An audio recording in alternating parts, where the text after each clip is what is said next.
Welcome to the channel. Thanks a lot for joining us. Appreciate your time today. So obviously we've had a bit of time to digest the news that Ole Gunnar Solskjaer is no longer the manager of Manchester United. And Ole's just delivered a very emotional interview with MUTV where basically he was close to tears. And if anyone is in any doubt that Ole Gunnar Solskjaer has tried to do the best for this club and has done the best for this club, then that interview is an interview that they need to watch.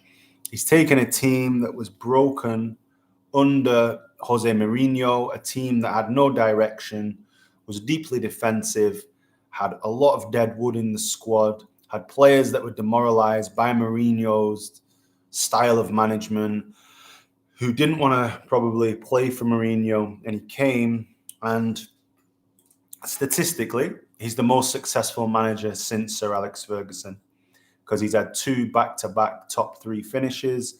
He's had 4 semi-finals and a final. Admittedly, he's not won anything, but the record officially means that he's the most successful manager since Sir Alex Ferguson. Obviously, the form in the league and in the cup and the performances have been abysmal. 4 points from 21 is atrocious. However, I think that there are some extenuating circumstances which we're going to get into. Before we start as well, if you can like the video, that'll help us a lot. Appreciate that. And if you can, please, if you've got any questions, please feel free to comment in the chat box. And if you've got any comments, if you disagree with me or agree with me, please comment in the chat box. I'd like to hear your views. So, right. First of all, let's have a quick look at Michael Carrick. Michael Carrick was an unbelievable player, world-class player. But the fact he's been put in charge of Manchester United, and he's obviously been there since 2018, is short of a disgrace.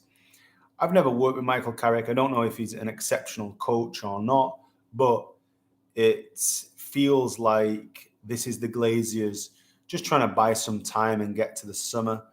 And only Solskjaer's been sacked. Mike Phelan hasn't been sacked. Kieran McKenna hasn't been sacked. Michael Carrick, obviously. Darren Fletcher. John Murtagh. None of these guys have been sacked. Yeah, hey, no name. Thanks for commenting. Yeah, what a day exactly. A crazy day. But the point is that it doesn't really make much sense, because surely if you're going to sack Ole Gunnar Solskjaer, you need to sack all the backroom staff, because it's not just Solskjaer that's been preparing the team and the tactics and the training. It's McKenna, it's Carrick. Fletcher's got a bit of a quasi role between kind of a semi-director of football and some training, and he was in the training shots for before the game against Watford. And it looks like the Glazers are panicking. The Glazers have no plan. They've never had a plan. Sir Alex Ferguson masked over their incompetence. And one thing that people need to understand is that any success Manchester United have will be in spite of the Glazers. It's not because of the Glazers. So that's a big difference. Any success that Guardiola has at City, it's partially because of the structure of the club, having directors of football, buying the players that he wants, giving him the power to move players on, giving him the power to reduce player power. And this is something which isn't really spoken about a lot, but player power and breaking player power is a huge, huge problem at big clubs. And the only way you can really do that is to have the authority that someone like Guardiola or Klopp has. And Klopp and Guardiola had that authority before they won anything. They had the authority from the club to actually, not go to war with the players, but to basically say, well, you either adhere to what I want or we're going to buy somebody else. And obviously, let's give an anecdote. Guardiola went to Man City. He had England's #1 goalkeeper, Joe Hart, there. He said, on his first day of training, I don't fancy you. Please leave. So he went and bought Claudio Bravo for about £25 million, had a season with him, finished fifth, wasn't good enough. He just got rid of him, got Ederson. Now, if Ederson had turned out to be another dud signing, they would have got rid of him. And that's the difference, that the manager has the power to actually not persevere with players that can't play their system and buy players that fit their system. And a football team is a jigsaw. I keep saying it. It's a jigsaw that you need to piece together. And essentially, Solskjaer and none of the United managers, apart from Sir Alex, have had the power to do that. And Sir Alex did it with his hands tied behind his back because he wasn't able to spend big money. Now, Sir Alex, after the Glaziers came, had a famous saying that there's no value in the market. There's no value in the market. This is the same Sir Alex Ferguson that signed Juan Sebastian Veron, Rio Ferdinand. He signed, Ruud van Nistelrooy. He broke transfer record after transfer record. And as soon as the Glaziers came to Manchester United, he said, well, there's no value in the market. And his diplomacy and his skill masked the Glaziers.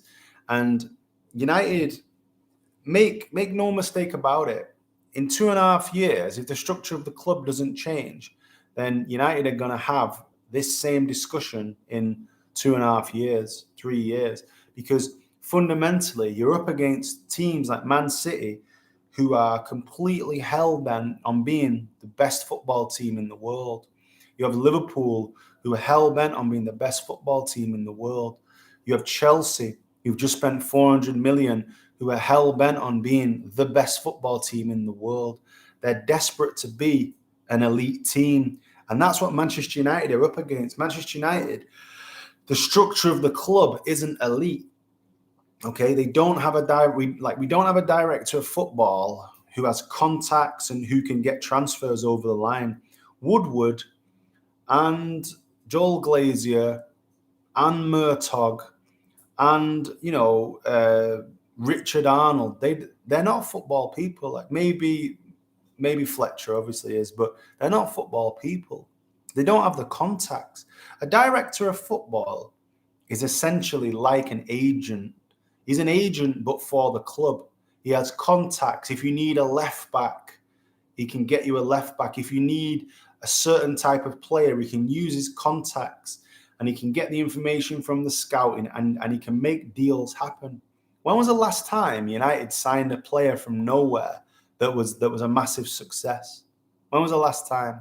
People say Bruno. Everybody passed on Bruno. Spurs were that close to buying Bruno. And United ended up buying him for whatever reason because, they're obviously in dire straits. And they bought him. But United don't swoop in and buy players that nobody's heard of. They also don't seem to be able to negotiate transfers well. What happens with United and what has happened since Woodward's been there is United come and say, we're interested in buying this player. And invariably, the team that you're looking to buy the player from quote a price. And United negotiate with them for about 5 or 6 weeks. And they either walk away from the deal or they end up paying the price that the selling club wants. They're never they don't seem to structure deals in any type of way. It seems to be very short-termist. It took 2 years to buy Jadon Sancho. Why did it take 2 years? What have United saved in that 2-year period? They may have reduced the fee slightly, but the whole club's a laughingstock. The whole club is reactive. It's not ran in the same way that clubs like Man City are ran. City probably know who they're going to buy in 18 months. And they're running to a plan. They have a style of play. They have a manager that follows a style of play. And when that manager leaves in a year and a half, they're going to basically get another manager and they're going to continue on. And in the past 10 years, it's not just money that has meant that City have been successful. It's how they operate in the transfer market.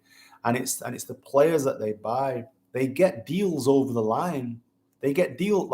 If City want a player, they'll get that player. If they wanted Kane enough, they would have got him. I think his age and his injury record mean that City were like, okay, we'll kind of pay 80, 90 million, but we're not going to pay 150 million. So they didn't.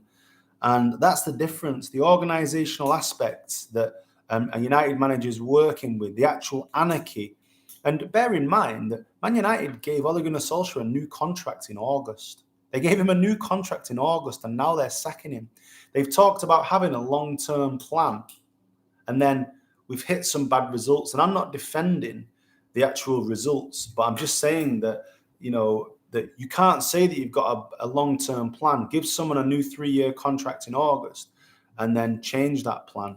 Anyway, No Name is saying, what next for Ollie? What style of play should we do going forward? Well, it doesn't really matter what style of play. You just have to decide on a style of play. And the reason why you need to decide on a style of play is something I've spoken about a lot. Because if you change manager, it's quite expensive to change manager, and it's something we will come on to with United. But what's more expensive is selling players. So if you play like, a pressing game, and then you hire a manager that plays a low block, you're going to have to either retrain the players, which is a very hard thing to do, or you're going to have to sell the players that you have and buy some new players.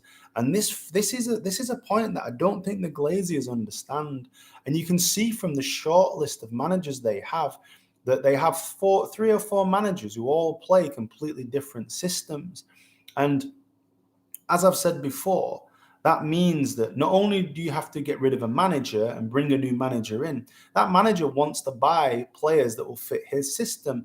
He also wants to get rid of the players that don't fit his system because he's not going to play them.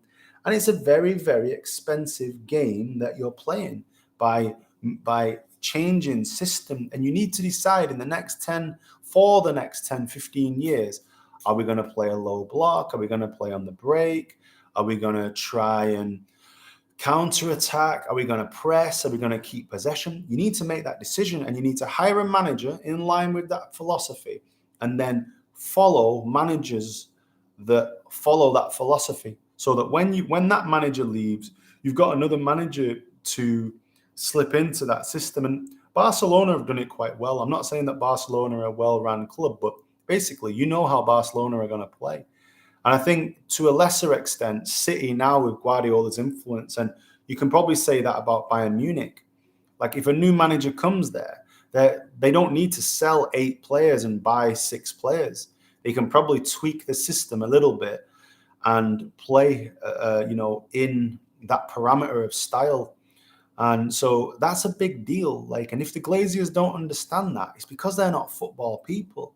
They think that because Ronaldo's there, Ronaldo's there, he's the best player in the world, we're going to win. Varane's won the World Cup, we're going to win. It doesn't work like that.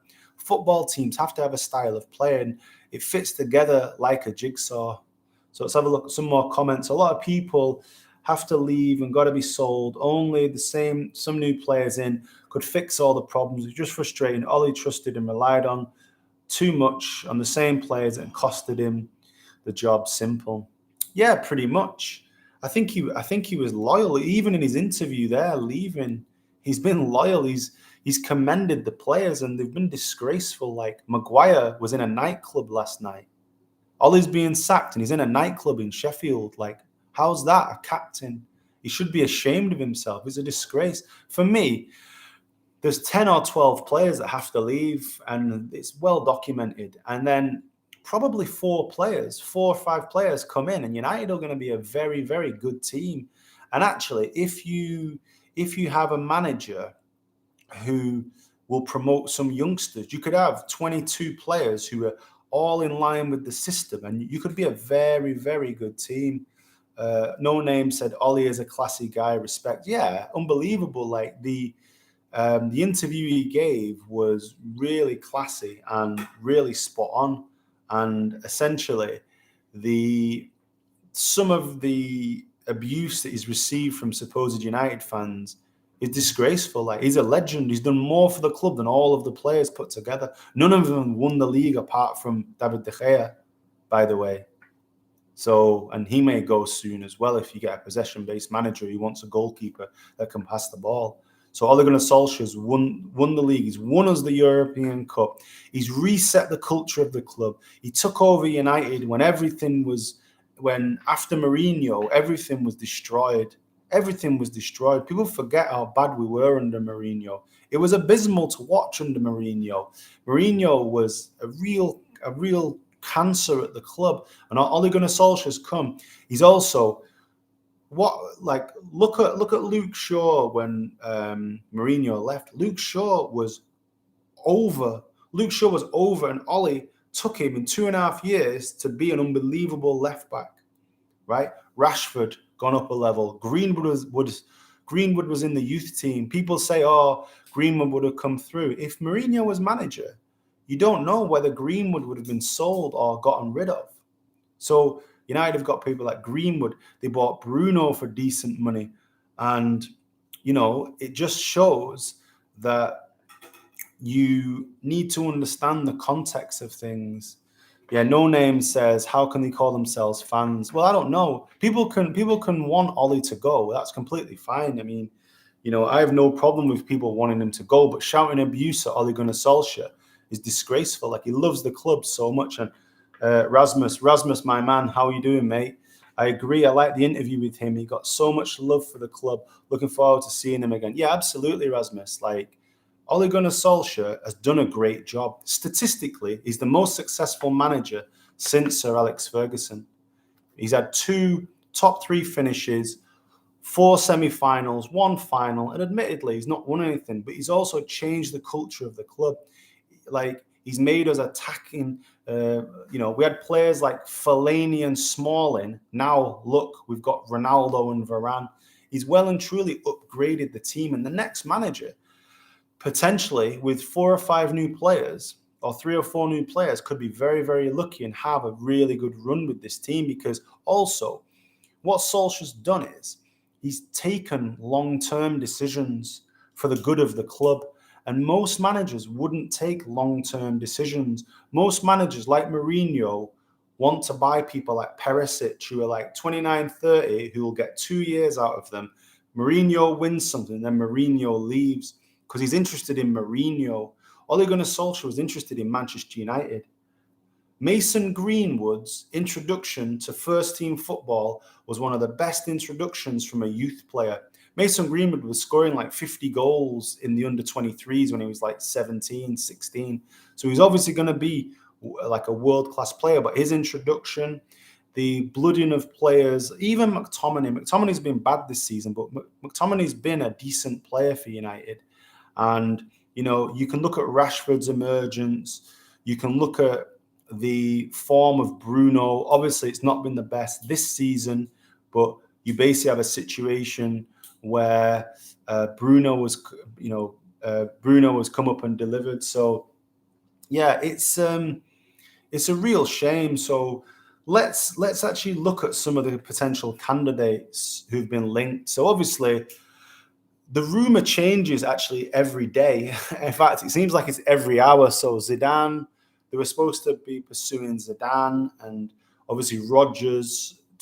2 weeks ago, Rodgers was first choice, but Leicester have lost some games, so he's no longer first choice. So that's probably an anecdote for how shit United are, that Rodgers was seen as being the first choice, and now Leicester have been, spanked a few times. He's not. But I think that if they're waiting till the end of the season, because Carrick's an interim he's the interim of the interim. So he's the interim before the interim manager is going to be appointed. If he does well, he'll probably get left in charge for 6 months. But if they're waiting to the end of the season, my gut feeling, and I don't have any inside information, my gut feeling is that they may go for Ten Hag. They might try and get Ten Hag, and they may try and get Edwin van der Sar as well, because it's not working. Woodward's going to leave, he's going to take some sort of ambassadorial role. God knows why. He hasn't got a clue. Richard Arnold can't be the CEO.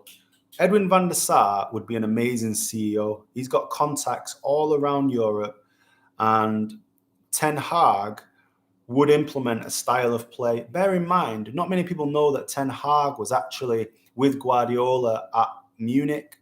And obviously, I think Munich have tried to get him. And, you know, I think that'll be United's first choice. I'm not sure about Zidane. Zidane obviously has won 3 European Cups, but if you look at the team he had, it was one of the best teams on paper. And I'm not belittling his his achievement or his abilities. I don't think Zidane fancies it. I think Zidane wants to be like, France manager, and that's fine. I don't think he fancies it. The other candidates, they're relatively sparse. I mean, you can say Rodgers. I think Rodgers is a good manager. Is he my first choice? Not really. Not really.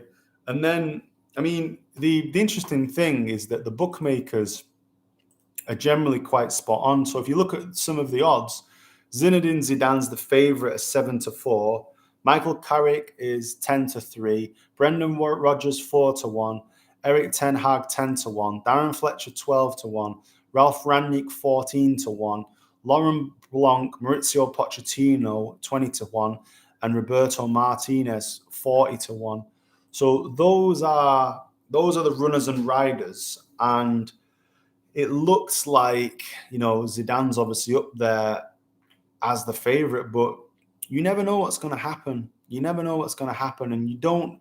I think that some of the top managers may be put off by the structure and the anarchy that's at Man United. Top managers want assurances over money, power, players, and the rumour is that United spoke to Conte. Conte said, "I want £250 million to come." So let's have a look at the comments. Rashford, like he said, he left Mulder 2 times, and both times they went on and won the league. After he left, he made us better. Yeah, absolutely, man. That's a spot on point by Rasmus there. Like, he's absolutely improved us. And anyone that says otherwise is entitled to their opinion, but it's not true. Like, then they are being disingenuous, because he basically took over a wounded animal. United were completely wounded. Like, Mourinho ripped the heart out of United. United are a club, since Sir Matt Busby, have been based around bringing youth players through. In the summer, 3 months before Mourinho was sacked, he basically said that the youth players are useless at Man United. Now, that might have been true, but those youth players included Mason Greenwood. But he didn't understand the culture of Man United. Jose Mourinho didn't even live in Manchester for 2.5 years. The style of play was woeful, and he spent a truckload of money. And Jose Mourinho is interested in one thing, and that's Jose Mourinho, because he always talks about himself. If you remember the famous press conference, I've got 3, they've only got 2. Jose Mourinho 3, other managers 2, because at that time, Klopp hadn't won the league, and I think Guardiola had won it once. So he just constantly talked about himself. And we had a man that came in, Ole Gunnar Solskjaer, that cleansed the squad of this type of selfishness. And also, I don't think it's widely reported, but Solskjaer came and he's cleared about £1.5 million a week off the wage bill. He's cleared about £70 million off the wage bill. Admittedly, he's bought some players and replaced them, but what's not widely known, and I know this for a fact. I know someone that works at the club. Lukaku went on strike. Lukaku, everyone said, "Oh, Lukaku's a great professional." Lukaku was 25 kilos overweight, and he went on strike. And United were lucky to get £75 million for him. And basically, Solskjaer had to deal with all these issues. He had to get rid of Sanchez. He had to get rid of Young, Valencia, Fellaini, and still he's regenerated the squad, and he's made us, really, really good. To finish second last season, third the season before, second last season, is definitely an achievement. So for me, there are worrying times ahead for Manchester United, because if you look, since Sir Alex has left, United have spent £40 million on giving managers compensation. They gave Moyes a 7-year contract and sacked him after 7 months. Louis van Gaal was paid £8.4 million after 2 seasons after he'd won the FA Cup. He was sacked. Mourinho was given a new contract in January and sacked in December. He paid him £15 million. Ollie's been given a new contract in August and it's November and he's been sacked. So all in all, United have spent £40 million getting rid of managers. And on some of those occasions, they've given contracts to managers and sacked them within 6 months. So it shows chronic short-termism, and it shows that there isn't a plan. There's never been a plan, and they're incapable of having a plan. And actually, right, I love Michael Carrick as a player, but Michael Carrick was employed by Mourinho in 2018, right? He's not really got any experience. Right? He only completed his UEFA A license in 2016, 2017. So he's not a hugely experienced manager. And he's been there when Mourinho left and now with Ollie leaving. So what's the logic of giving him the actual manager's job? It doesn't really make sense. And it just shows that United lurch from crisis to crisis to crisis and don't have an overarching plan. And until the club get a director of football and get someone who can actually say, right, we're going to play like this, we're going to buy this type of player, this is the profile of player we want, these are the players that we're tracking, this is the scouting we're doing, they're going to lurch from crisis to crisis. And I would say, if you're a top manager, you may actually not want to come to United. You may actually think, maybe it's too difficult to be successful with United. Maybe we need to go to a club like City or go to a club like Bayern Munich where there's a structure in place. I think that most top managers will ask for a director of football and will ask how much money the club are going to spend and how they're going to give them the players and the ammunition to win titles. Because essentially, for me, to finish second with this group of players last season is a maximum those players could do. You need to go and buy 2 central midfield players, a right back, and you probably need to buy another central defender to put pressure on the other players. And unless you do that, like, you're not going to be challenging City. You know, United have spent £1.2 billion on interest payments since the Glazers have come. And the debt is still £600 million. They've spent £300 million on dividend payments. In that period, Man City's owners have invested £1 billion. Paris Saint-Germain's owners have invested hundreds of millions of pounds. So United's owners are extracting money from the club every year, plus the interest payment on a debt that doesn't help Manchester United. Tottenham Hotspur have got a £600 million debt, but they also have the best stadium in the world. Man United have got a terrible stadium. They've got a £600 million debt for nothing, just because the Glazers use the leverage buyout model to leverage that upon the club. And that's an opportunity cost. You've got about £25 million in interest payment, and you've got about 15, 20 million pounds in dividends. So every year, you've got 50 million pounds going out of the club. And there is an opportunity cost to that. If you visit Old Trafford, you'll see that the stadium's in disrepair. I saw a leak the other week when I went to, what was the last match I went to? I can't remember now, but the last home game I went to, there was a leak. Oh, it was City, 2-0, sorry. Yeah, City. There's basically a leak there. And the stadium is in disrepair. It needs to be upgraded, but the team needs to be upgraded, the facilities, but the Glazers are extractive owners. And I would argue that if you put Guardiola in charge of United, he doesn't finish above second. I would argue if you put Klopp in charge of United, he doesn't finish above second. So we've got a comment. If anyone else wants to comment, please comment in the chat box. Ollie is a club legend, but it's unfortunate it didn't work out this season. The players he trusted didn't deliver. It's on everyone, not only the coach, but what to do. He doesn't rotate as well. That's just weird. Yeah, he didn't rotate. I think that the strange ones were Van der Beek, actually, and maybe Sancho. But I think you saw from the second half against Watford. Like, Van der Beek should have been in this team weeks ago. You know, Van der Beek should have been in this team. And I think that the issue is United outside of out of possession. They're obviously scared that they leave the defence exposed. And I think in terms of the rotation, I actually think it's because he doesn't trust, like, most of the players aren't his players. And I don't think he trusts them. And fair enough. I mean, we basically loaned out Lingard, and we would have sold him if he hadn't played well for West Ham. He obviously doesn't trust him. You know, he's sold quite a few players, and he's kind of, the team is half together, is half in his image. It's not fully formed. So, you know, we basically, you need to buy more players, or you need to give him more time to bring youth players through. No Name says the stadium is bad. The stadium is bad, actually.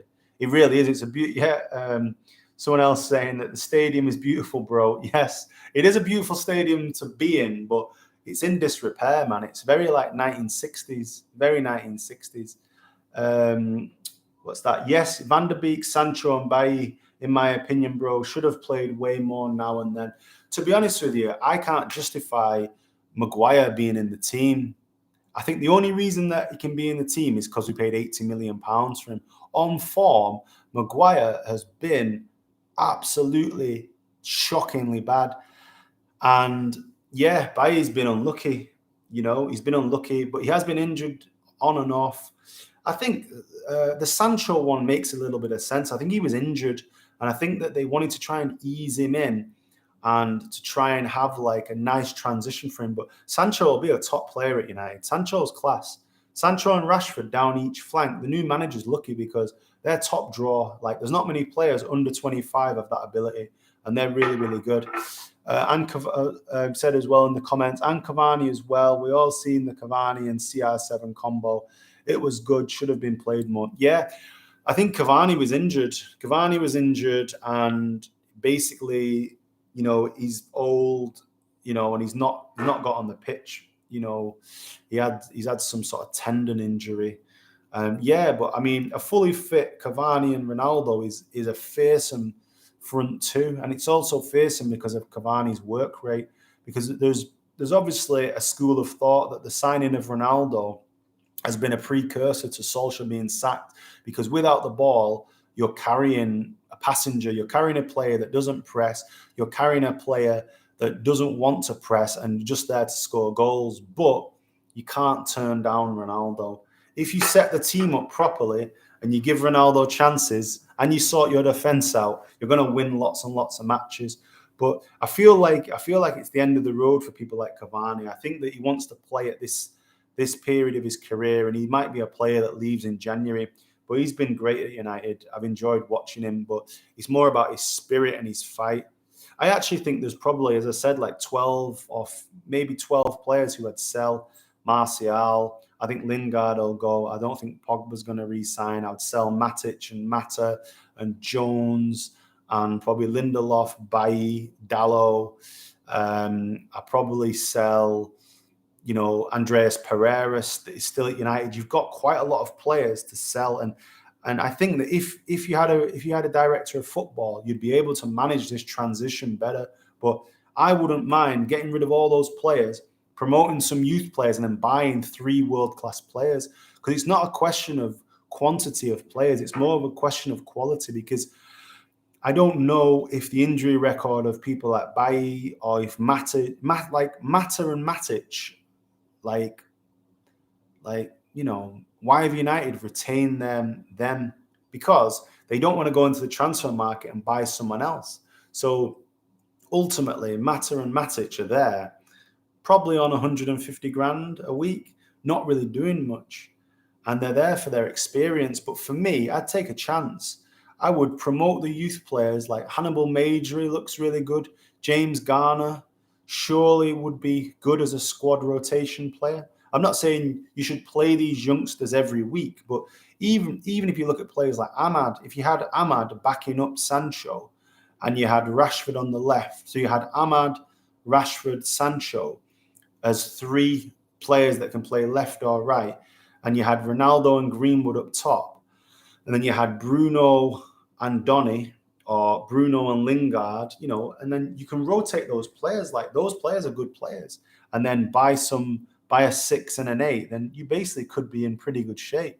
And I maintain it. The new manager may be very, very lucky, because one thing you should bear in mind, the Glaziers, 5 or 6 months ago, the protest that the United fans had against the Glaziers scared them. It scared them. United have now got a share ownership scheme, which is going to be done via MUST, the Man United Supporters Trust, where United fans might have, say, some of the share capital. And the storming of the stadium, the protesting, because the Glaziers were the architects of the European Super League. Let's make no mistake about it. Florentine Perez and the Glaziers, everybody else was just coming on board afterwards. But the Glaziers really were shook to the core by the Manchester United fans protesting. And I feel like we need a situation where they either leave or they crack open the checkbook and they give the new manager the players and the ammunition he needs to compete, because you're basically competing against Man City. Man City are an unbelievably well-run club and an unbelievably well-scouted players, and they buy the best players they can buy. They buy elite players, So it's as simple as that. So has anyone got any more comments in the chat? Because I'm going to wrap it up there. If you've got any more comments, please feel free to pop them in the chat. If you've not already liked the video, if you can like the video, that'd be great. And if you can share the video once it's online, that'll be fantastic. But I appreciate everyone's contribution. Interesting chat. Sad day. Anyone that loves United and loves Ole Gunnar and remembers the 99 final, know it's a sad day, and you can see the emotion inside his voice. And yeah, it was sad. No Name, cheers, mate. Great vid. Thank you. Thanks, No Name, for your comments in the chat box. And thanks to everyone who contributed. And yeah, we're going to have to see who the interim manager is. It's going to be an interesting time for Man United, but pressing. We've got Villarreal away on Tuesday and must-win game or must-avoid defeat game. So let's see what happens. United should buy De Ligt, De Jong, and Bellingham. If United buy De Ligt, De Jong, and Bellingham, we'll be unbelievable. That's probably the best part of £300 million. The only issue I have with De Ligt is his agent, Raiola. I'm of the opinion that United shouldn't deal with Raiola again. I think that him and Pogba have been disgraceful, in my view, in relation to their lack of respect for the club. And I wouldn't deal with Raiola. I know that De Ligt's his client. I would personally probably buy Jules Koundé, but De Jong and Bellingham I'd take in a heartbeat. De Jong for me is the dream signing, because we've never ever replaced Paul Scholes or Michael Carrick, and De Jong. De Jong's top draw.